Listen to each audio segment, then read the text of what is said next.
시청자 여러분 안녕하십니까. 김종환의 K톡. 오늘 또 땅굴 이야기로 돌아왔어. 지난번에 우리 출연하신 이희영 강도사께서 오늘 다시 오십니다. 지난번에는 신분을 밝히지 않고 전직 광산 근로자라고 그렇게 이야기했습니다. 신학교에서 공부를 하기 전에 2년간 탄광에서 일을 하셨습니다. 오늘 거기에 대해서 상세히 좀 말씀을 드려보겠습니다.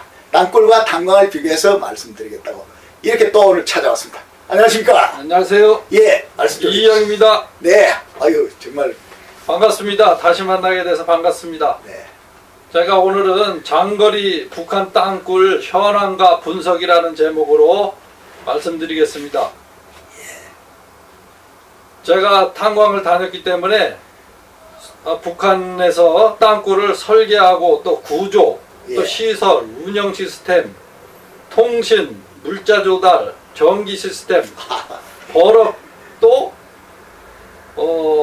등등 여러 가지 있습니다. 네. 제가 준비했는데 하나씩 말씀드리겠습니다. 첫 번째, 땅굴을 팔려면 설계를 해야 되겠죠. 예, 당연히 설계를 하려면은 예. 어떤 깊이로 어떤 심도로 설계를 할까요?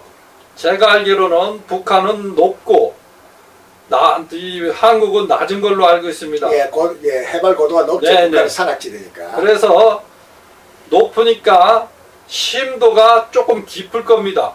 그래서 제가 염려하는 것은 국방부에서 군사분계선에서 땅굴 탐지를 한다고 하는데 심도를 100m 이상 파가지고 아마 시추를 해서 찾아야 될 겁니다. 군사분계선은 그만큼 깊이 해야 되죠. 그러나 한국으로 올수록 점점 얕아지겠죠. 그래서 제가 생각하기에는 남한의 목표물이 어디냐에 따라서 북한 심도가 달라질 것입니다. 그러니까 뭐 서울까지 온다, 아니면 평택까지 간다, 수원까지 간다, 다 다르겠네요. 다 다르죠. 다 다르기 때문에 최하 100m는 될 것입니다.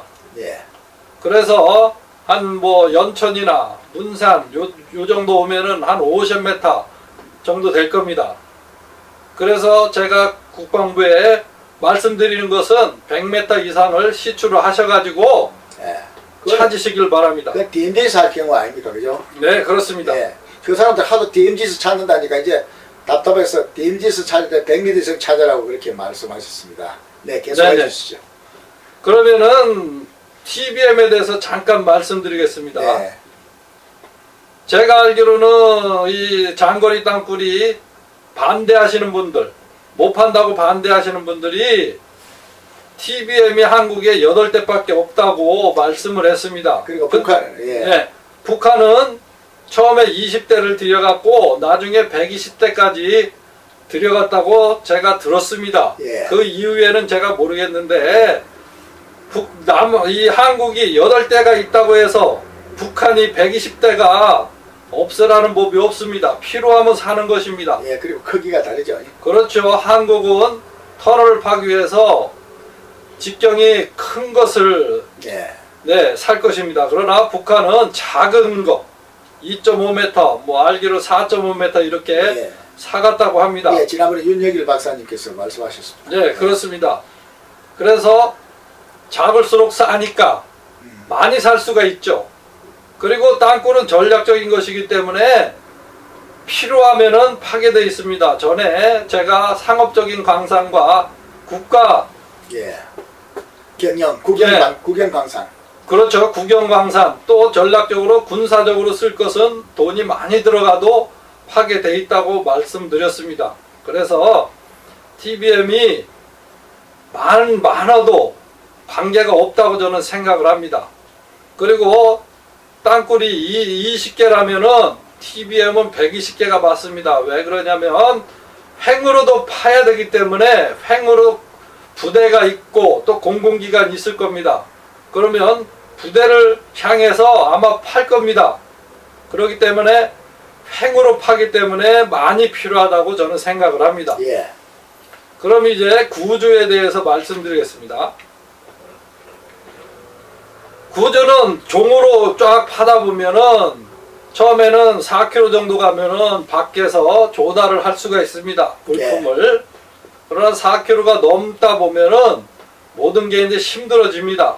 그래서 4km마다 아마 터미널을 만들었을 겁니다. 네.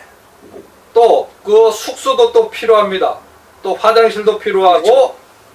또 물 탱크도 필요할 겁니다. 그게 굉장히 어렵습니까? 어려운 건 아닙니다. 어떻게 합니까? 심도가 만약 100m라면 네. 100m보다 더 깊게 팔 겁니다. 위로 파질 않고 밑으로. 밑으로 파서 물탱크 만들고 네. 물탱크는 밑으로 팔 겁니다. 왜 그러냐면 물이 필요하다고 제가 말씀드렸습니다. 예. 전에. 뭐 사람 작업하고 이러려고 그것도 지열이 높으니까. 그렇죠. 그래서 광산은 거의 여름 수준입니다. 예, 아니 겨울에도 한겨울에도. 예, 그래서 물이 꼭 필요하고 작업이 끝나면 꼭 목욕을 해줘야 됩니다. 아, 그 안에서 하고 나옵니까?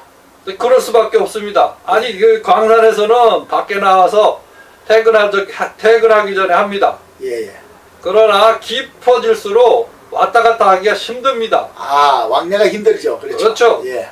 김일성, 김정일의 의지가 확고하면은 네. 거기서 광산에서 이 탄광에서 또 땅굴에서 먹고 자고 할 수밖에 없습니다. 장시간 체류하면서 작업을 할 수밖에 없겠네요. 그렇죠. 네.